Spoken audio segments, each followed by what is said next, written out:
నేను మీ Suresh Katuri. Welcome to Katuri media.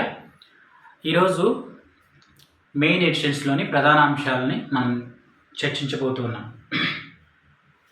So ప్రత్యేకించి మనం మొదటి వార్త కనుక మనం చూస్తే సభా సంబరమే. నేటి నుంచి పార్లమెంటు వర్షాకాల సమావేశాలు, ప్రధాని సమాధానానికి విపక్షాల పట్టు. సో ప్రత్యేకించి సోమవారం నుంచి పార్లమెంటు సమావేశాలు నడుస్తూ ఉన్నాయి. సో వాటి మీద రేపు ఏం జరుగుతుందో రేపు డిస్కస్ చేద్దాం. ఆపరేషన్ సింధూర్ సహా అనేక అంశాలపై ప్రశ్నలు సంధించడానికి విపక్షాలు మూకుమ్మడిగా సన్నద్ధమవుతున్నాయన్న తరుణంలో పార్లమెంటు వర్షాకాల సమావేశాలు సోమవారం ప్రారంభం కాబోతున్నాయి. సో దీనిలో అనుసరించాల్సిన వ్యూహంపై ఇండియా కూటమి నేతృత్వం, ఎవరైతే ఈ అలయన్స్ ఉన్నారో ఇండియా కూటమి, వాళ్ళు సన్నద్ధం అవుతున్నారు. నిబంధనల ప్రకారం వెళ్తే ఏ అంశంపైనైనా చర్చకు సిద్ధమేనని ప్రభుత్వం చెబుతుంది. ఆపరేషన్ సింధూర్ తర్వాత పార్లమెంట్ సమావేశాలు జరగడం ఇదే తొలిసారి. ఈ ఏడాది జనవరి 31 మొదలుకొని ఏప్రిల్ 4 ముగిశాయి. సో కాబట్టి సోమవారం ఏం జరుగుతుంది అనేది చూద్దాం. నెక్స్ట్ వార్త మనం చూస్తే ఔటర్ రింగ్ రైలు 392 కిలోమీటర్లు. ఔటర్ రింగ్ రైల్ 392 కిలోమీటర్లు. సో ఇక్కడ మనం చూస్తే 26 స్టేషన్లతో తుది అలైన్మెంట్ ఖరారు. 8 జిల్లాలు 14 మండలాల పరిధిలో ఇది ఔటర్ రింగ్ రైల్. ఈ హైదరాబాద్ చుట్టూ ఏదైతే ఉందో ఇక్కడ చూడండి, ఇదిగో గజ్వేలు, వంగపల్లి, ఒలిగొండ, ఇది గుంటూరు నుంచి వెళ్ళే హైవే. తర్వాత ఇక్కడ వచ్చేసి బూర్గుల డౌన్ అండ్ గుళ్ళగూడ. సో ఈ చుట్టుపక్కల ఉన్న దగ్గర 8 జిల్లాలను కలుపుతున్నాయి. ఆ 8 జిల్లాలు వచ్చేసి మెదక్, సంగారెడ్డి, వికారాబాదు, రంగారెడ్డి, మహబూబ్నగర్, అలాగే సిద్దిపేట, యాదాద్రి, భువనగిరి. సో ఈ 8 జిల్లాలను కలుపుతూ 14 మండలాల పరిధిలో ఈ యొక్క ఔటర్ రింగ్ రైలు 392 కిలోమీటర్ల మేర వీళ్ళు వేయబోతూ ఉన్నారు. సో 26 స్టేషన్లతో తుది అలైన్మెంట్ ఖరారు. 8 జిల్లాలు 14 మండలాల పరిధిలో ఆర్ఆర్కు 3 నుంచి 5 కిలోమీటర్ల దూరంలోనే. అంచనా వ్యయం 12,070 కోట్లు. సో చాలా హ్యూజ్. 6 ప్రాంతాల్లో పాత రైలు మార్గంలో కొత్త లైన్లు. సో మనం ఒకవేళ ఇది కరెక్ట్గా చూస్తే దేశంలో మొట్టమొదటి ప్రతిష్టాత్మక ఔటర్ రింగ్ రైల్ ప్రాజెక్టు తుది అలైన్మెంట్ ఖరారైంది. 392 కిలోమీటర్ల పొడవును ఈ ప్రాజెక్ట్ రానుంది. రాష్ట్రంలో 8 జిల్లాలు 14 మండలాలను కలుపుతూ దీన్ని చేపట్టాలని దక్షిణ మధ్య రైల్వే సూత్రప్రాయంగా నిర్మించింది. ఈ మార్గంలో నూతనంగా 26 రైల్వే స్టేషన్ రానున్నాయి. మొత్తం నిర్మాణానికి 12,070 కోట్లు అవుతుంది. సో అంచనా వచ్చేసి మెదక్, సంగారెడ్డి, వికారాబాద్, రంగారెడ్డి, మహబూబ్నగర్, అలాగే ఇంకేంటి నల్గొండ, యాదాద్రి, భువనగిరి, సిద్దిపేట జిల్లాల పరిధిలో, ఈ 8 జిల్లాల పరిధిలో ఆనుకొని వెళ్తుంది, అంటే దగ్గరగా. సో పరిధిలో రైలు రింగ్ మార్గం రానుంది. ఆలేరు, ఒలిగొండ, గుళ్ళగూడ, గుళ్ళగూడ, బోర్గుల, ఒలిగొండ, తర్వాత వంగపల్లి, ఇంకోటి ఏంటి గజ్వేలు, మాసాయిపేట, ఇటు వెళ్తే నిజామాబాద్, కాజీపేట్, తర్వాత ఇటు వస్తే వాడి, డోన్, ఈ మార్గాలన్నింటినీ కలుపుతూ వీళ్ళు వేస్తున్నారు. సో దీనివల్ల ఉపయోగం ఏంటి అని కనుక మనం చూస్తే సామాజిక ఆర్థిక లాభాలు ఏంటి అసలు ఈ యొక్క ప్రాజెక్టు వల్ల అని మనం క్లియర్గా చూడగలిగితే, ఔటర్ రింగ్ రైల్ ప్రాజెక్టుతో పరిసర ప్రాంతాల్లో ఆర్థిక అభివృద్ధి వేగవంతం అవుతుంది. ఆర్ఆర్కు రింగ్ రైల్ మార్గాన్ని దగ్గరలో తీసుకురావడంతో రోడ్డు రైలు మార్గంతో రవాణా మరింత అభివృద్ధి జోరందుకుంటుంది. అది మొట్టమొదటిది. రెండోది వచ్చేసి integrated multimodal connectivity. So ring rail ప్రాజెక్టుతో ఆయా రైల్వే స్టేషన్ నుంచి నగరానికి బస్సులు, మెట్రోలు, రైలు వంటి రవాణా సేవలతో మల్టీ మోడల్ కనెక్టివిటీని వీళ్ళు ఇవ్వచ్చు. అలాగే పర్యావరణ రహిత ప్రజా రవాణా. రింగ్ రైలు పడితే ఏమవుతుంది? ప్రజా రవాణా వ్యవస్థ వినియోగం పెరగడం, తద్వారా ప్రైవేటు వాహనాలపై ఆధారపడడం తగ్గుతుంది. దీంతో ఇంధన వాడకం, కాలుష్యోద్గారాలు తగ్గి పర్యావరణానికి అనుకూలమైన రవాణా విధానం ఏర్పడుతుంది. అలాగే శివారు ప్రాంతాల అభివృద్ధి, ఎస్పెషల్లీ ఈ రింగ్ రోడ్ కనుక కనెక్టివిటీ 8 జిల్లాల దగ్గరలో ఉంటుంది కాబట్టి ఈ యొక్క హైదరాబాద్ పొరుగు జిల్లాలతో మెరుగైన రైలు కనెక్టివిటీ వస్తుంది. దీంతో అభివృద్ధి అంతా ఒకే చోట కేంద్రీకృతం కాకుండా ఇతర ప్రాంతాల అభివృద్ధికి దోహదం చేస్తుంది. కొత్త టౌన్షిప్ల అభివృద్ధికి ఈ ప్రాజెక్ట్ తోడ్పడుతుంది. సో ఇదండి ఔటర్ రింగ్ రైల్ 392 కిలోమీటర్లు దీన్ని ఎస్టాబ్లిష్ చేస్తున్నారు. 8 జిల్లాలను కనెక్ట్ అవుతుంది. అలాగే 14 మండలాల పరిధిలో ఇది ఔటర్ రింగ్ రోడ్ రాబోతూ ఉంది. సో నెక్స్ట్ వార్త మనం చూస్తే నిధులు వచ్చేలా గళమెత్తాలని రాష్ట్ర అభివృద్ధి ప్రాజెక్టులపై పార్లమెంట్లో ప్రశ్నించేందుకు ఎంపీలు సిద్ధం. సో తెలంగాణలో 8 మంది కాంగ్రెస్ ఎంపీలు ఉన్నారు, 8 మంది బీజేపీలు ఎంపీలు ఉన్నారు. సో బీఆర్ఎస్ నుంచి ఎంపీలు ఎవరు లేరు ఈసారి. సో వీళ్ళు ప్లాన్ చేస్తున్నారు, ఈ రోజు నుంచి పార్లమెంట్ సమావేశాలు జరుగుతూ ఉన్నాయి కదా. సో తెలంగాణకి ఆంధ్రాకి మొన్న బడ్జెట్ సమావేశాల్లో కూడా ఏమీ కేటాయించలేదు. సో వీళ్ళు ఈ 8 మంది కాంగ్రెస్ ఎమ్మెల్యేలు, 8 మంది బీజేపీ ఎమ్మెల్యేలు, ఈ 8 మంది బీజేపీ ఎమ్మెల్యేలు ఏం మాట్లాడరు. మేము ఉన్న 8 మంది కాంగ్రెస్ ఎమ్మెల్యేలను ఎవడు పట్టించుకుంటాడు, అక్కడ నో యూస్. చూద్దాం ఏం జరుగుతుందో, వీళ్ళు ఎట్లా గళమెత్తుతారు. సో ఇది ఇంకా దారుణం. నెక్స్ట్ వార్త, వీధి సునకాల దాడిలో 25 మంది గాయాలు, 2 చిన్నారుల పరిస్థితి విషమం. మెదక్ జిల్లా తూఫాన్లో దారుణం. సో నిన్న వచ్చేసి బోనాలు జరుపుకుంటూ ఉన్నారు కదా, ఈ గుళ్ళి దగ్గర పాపం వీళ్ళు ఆరు బయట ఆడుకుంటున్న టైంలో 2 చిన్నారుల మీద ఈ కుక్కలో చాలా దారుణంగా ఈ పిక్కలన్నీ పీకేసి ఇబ్బంది పెట్టాయి. 2 గారి పరిస్థితి విషమంగా ఉంది. మొత్తం 25 మందికి చిన్నారుల కుక్క గరిశాయి. So be careful. చాలామందికి ఈ ర్యాబీస్ ఇంజెక్షన్స్ వేపిస్తున్నా కానీ కొంతమంది ఒక్కసారి కనుక కలిసి ర్యాబీస్ ఇంజెక్షన్ పని చేయకపోతే 2 నెలలు చనిపోతారు. So be careful with dogs చాలా డేంజరు, ఎస్పెషల్లీ చిన్నపిల్లల్ని మీరు లేని టైంలో వదిలిపెట్టొద్దు. సో అలాగే నెక్స్ట్ వార్త మనం చూస్తే 18 ఏళ్ళు దాటిన వాహనాలను తుక్కు చేయడం ఎలా, బడుల్లో ఆధార నవీకరణ. సో అలాగే గాజాలో అన్నార్తులపై ఆవిరి దాడులు, తాజా కాల్పుల్లో 85 మంది మృత్యువాత. సో మనం చూస్తున్నాం కదా, ఇజ్రాయెల్ దాడి చేస్తుంది. నిజంగా మరి వాళ్ళు ఎందుకు దాడి చేస్తున్నారు, కొంచెం ఆలోచించాల్సిన అవసరం ఉంది.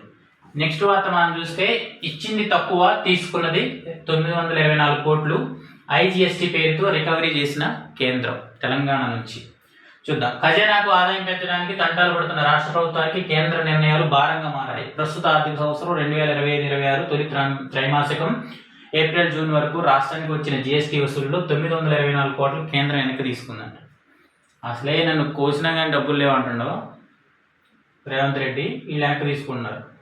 ఈ సొమ్ము పోను తొలి త్రైమాసికంలో జీఎస్టీ, అమ్మకపు పన్ను కలిపి మొత్తం వసూళ్లు 18,856 కోట్లు రాష్ట్ర ఖజానాకు సమకూరాయి. పన్ను వసూళ్ల ద్వారా ఆదాయం కనీసం 10% పెరిగితే తప్ప. చూడండి, ఇంకా పన్నులు ఎవరో ఎస్పెషల్లీ ఈ సాఫ్ట్వేర్ వాళ్ళు, ఈ మిడిల్ క్లాస్ వాళ్ళు ప్రతి దాని మీద వసూళ్ళే. ఎంత వచ్చినాయంట చూడండి. ఎప్పటి నుంచి ఎప్పటికి? ఏప్రిల్, మే, జూన్ ఈ 3 నెలల్లో 18,856 కోట్లు వచ్చినాయంట. ఎంత దారుణంగా హిట్ చేస్తున్నారో చూడండి వసూళ్ళు. ఏడ వసూలు చేయడం, ఆడ దాచిపెట్టుకోవడం. సో నెక్స్ట్ వార్త మనం చూస్తే బిగ్ బాస్ జగనే. ఎందుకంటే ఇది ఈనాడు పేపర్ కాబట్టి ఆపోజిట్ లీడర్ని ఆబ్వియస్గా ఆయన మీద నిందేస్తారు. ఏపీ మద్యం కుంభకోణంలో అంతిమ లబ్ధిదారు ఆయనే. వైకాపా ముఠాను తెరానిక నడిపిన నాటి సీఎం. ప్రతి నెల 50 నుంచి 60 కోట్ల ముడుపులు, 5 ఏళ్లలో మొత్తం 3,500 కోట్ల పైనే. రాజ్ కేసిరెడ్డి నుంచి మిథున్ రెడ్డి, విజయసాయి రెడ్డి, గోవిందప్ప బాలాజీలకు ఆ ముగ్గురు నుంచి జగన్కు చేరువేత. ప్రాథమిక అభియోగ పత్రంలో వెల్లడే.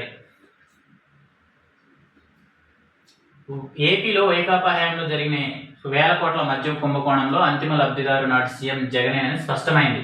మద్యం సరఫరా కంపెనీలు, డిస్టిలరీల నుంచి కొల్లగొట్టిన ముడుపుల సొమ్ము చివరికి జగన్కే చేరిందని వెల్లడైంది. ప్రధాన నిందితుడు A1 రాజ్ కేసిరెడ్డి ప్రతి నెల 50 నుంచి 60 కోట్లు వసూలు చేసి ఆ మొత్తాన్ని వైకాపా ఎంపీ మిథున్ రెడ్డి A4, నాటి వైకాపా నేత విజయసాయి రెడ్డి A5, భారత సిమెంట్ డైరెక్టర్ జగన్ సతీమణి భారతి తరఫున ఆర్థిక వ్యవహారాలు చూసే గోవిందప్ప బాలాజీ A33 అందజేశారని, వారి సొత్తుని ఎప్పటికప్పుడు జగన్ చేశారని తెలిసింది. సో చూద్దాం. ఇంకొంత మిథున్ రెడ్డికి ఆగస్టు 1 వరకు రిమాండ్. ఏసీబీ కోర్టు ఆదేశాలు. రాజమహేంద్రవరం కేంద్ర కారాగారానికి తరలింపు. సో అలాగే నెక్స్ట్ వార్త మనం కనుక చూస్తే చెరువుకు చేటు. సంగారెడ్డి జిల్లా పిట్లం చెరువులో ఇలా మట్టి పోసి సదును చేసి ఇప్పటికే కొంత భాగాన్ని ఆక్రమించి కట్టడాలు కట్టారు. ఇదే జిల్లాలోని మల్లెం చెరువులోని ఆక్రమణలు చోటు చేసుకుంటున్నాయి. హైదరాబాద్ వచ్చింది కదా, హైదరాబాద్లో ఎవరికి ఫేవర్గా ఉంటే వాళ్ళు వ్యవహారం చేస్తూ ఉన్నారు. చూడండి, ఎవరు అసదుద్దీన్ ఓవైసీ ఉన్న ఆ కాలేజీని కూల్చేశారా? లేదు. సో రిమైనింగ్ అన్ని కూల్చేస్తున్నట్లు వీళ్ళు నటిస్తున్నారు. సో చూడండి ఇక్కడ చెరువుకు చేటు, నానాటికి పెరుగుతున్న కబ్జాల పర్వం, FTL హద్దుల నిర్ణయంలో జాప్యం, నీటిపారుదల శాఖలో ఇప్పటికీ పూర్తిగానే తీరు, జిల్లాలోనూ హైడ్రా తరహా వ్యవస్థలు ఉండాలని డిమాండ్. ఇక్కడ హైడ్రా చేసేది ఏం లేదు మీరు అనుకున్నట్లుగా. అలాగే నెక్స్ట్ వార్త మనం చూస్తే యూరియా కోసం ఎదురుచూపులు. సో ఇలాంటి వాటి దగ్గర ప్రభుత్వం హెల్ప్ చేయాలి యాక్చువల్లీ రైతులకి, ఈ ముందుగానే తీసుకొచ్చి పెట్టాలి. ఇంకా మీరు ఫార్మర్స్కి ఇంకేంటి మీరు చేసేది? చూడండి ఎట్లా ఎంతమంది బాగులేరు. గ్రామాల్లో యూరియా కొరత నిదర్శనం ఈ చిత్రం. వరంగల్ జిల్లా నల్లబెల్లి మండలంలో రైతులు మహిళలు ఆదివారం ఉదయం తెల్లవారుతుండగానే నల్లబెల్లిలోని సహకార సంఘం ఎదుట ఇలా బారులు తీరారు. మొత్తం 440 మంది రైతులు రాగా ఒక్కొక్కరికి 2 చొప్పున 880 బస్తాల యూరియా పంపిణీ చేస్తున్నట్లు వ్యవసాయ అధికారి రజిత తెలిపారు. రైతులు ఉదయాన్నే వస్తున్నట్టు సహకార సిబ్బంది సాయంతో 8 గంటలకు బస్తాలు అందిస్తున్నట్టు ఆమె పేర్కొన్నారు. సో దీని విషయంలో యాక్చువల్గా గవర్నమెంట్ చాలా టేక్ కేర్ చేయాలి. అలాగే నెక్స్ట్ వార్త చూస్తే నేడు రేపు అతి భారీ వర్షాలు. So be careful, please be careful. ఎందుకంటే రాష్ట్రంలో సోమ మంగళవారాల్లో పలు జిల్లాల్లోనే అతి భారీ వర్షాలు కురిసే అవకాశం ఉందని వాతావరణ శాఖ హెచ్చరించింది. కొన్ని జిల్లాలకు పసుపు రంగు హెచ్చరికలు జారీ చేసింది. ఆరెంజ్ ఆదిలాబాద్, కొమరంభీం, ఆసిఫాబాద్, మంచిర్యాల, కరీంనగర్, పెద్దపల్లి, జయశంకర్, భూపాలపల్లి, మహబూబాద్, వరంగల్, హనుమకొండ, మెదక్, కామారెడ్డి, నాగర్ కర్నూలు జిల్లాలోని కొన్ని చోట్ల అతి భారీ వర్షాలు కురవనున్నాయి. నిర్మల్, నిజామాబాద్, జగిత్యాల, రాజన్న, సిరిసిల్ల, ములుగు, భద్రాద్రి కొత్తగూడెం, ఖమ్మం, జనగామ, సిద్దిపేట, యాదాద్రి, రంగారెడ్డి, హైదరాబాద్, మేడ్చల్, మల్కాజ్గిరి, వికారాబాద్, సంగారెడ్డి, అనపర్తి జిల్లాల్లో అక్కడక్కడ భారీ వర్షాలు పడే అవకాశం ఉంది. బుధ గురువారాల్లో కూడా పలు చోట్ల భారీ వర్షాలు కురిసే అవకాశం ఉందని వాతావరణ శాఖ హెచ్చరించింది. సో అలాగే ఇంకా నెక్స్ట్ వార్త మనం చూస్తే సర్కారు బడులకు కార్పొరేట్ హంగులు. CSR నిధుల వినియోగంపై విద్యాశాఖ దృష్టి.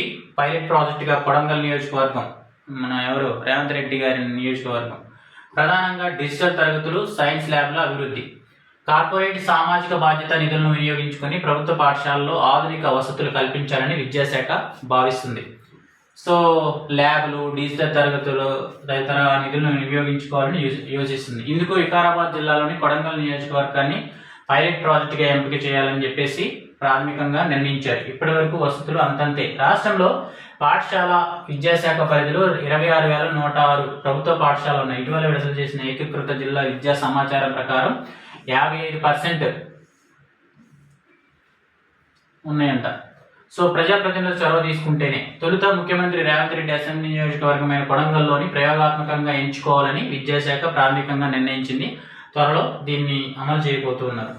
నెక్స్ట్ వార్త మనం చూస్తే మహంకాళి బోనం భాగ్యనగరిలో సంబరం. ఇది ఎప్పుడు ప్రతి ఇయర్ జరుగుతుంది.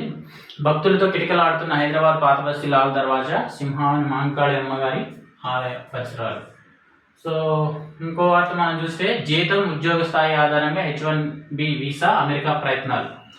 H1B వీసాల జారీ ప్రక్రియలో కీలక మార్పులకు శ్రీకారం చుట్టేందుకు ట్రంప్ కార్యవర్గం తాజాగా ప్రయత్నాలు మొదలుపెట్టింది. ఈ మేరకు డిపార్ట్మెంట్ ఆఫ్ హోమ్ల్యాండ్ సెక్యూరిటీ ఓ ప్రతిపాదన శ్వేత సౌధంలో information and regulatory affairs for review కార్యాలయానికి పంపింది. 2026 కోసం వార్షిక పరిమితి తగినన్ని దరఖాస్తులు రావడంతో ప్రాసెస్ని నిలిపివేసినట్లు శుక్రవారం US citizenship and immigration service ప్రకటించింది. దీంతో 2026 సంవత్సరానికి లాటరీ విధానం ఉండకపోవచ్చు.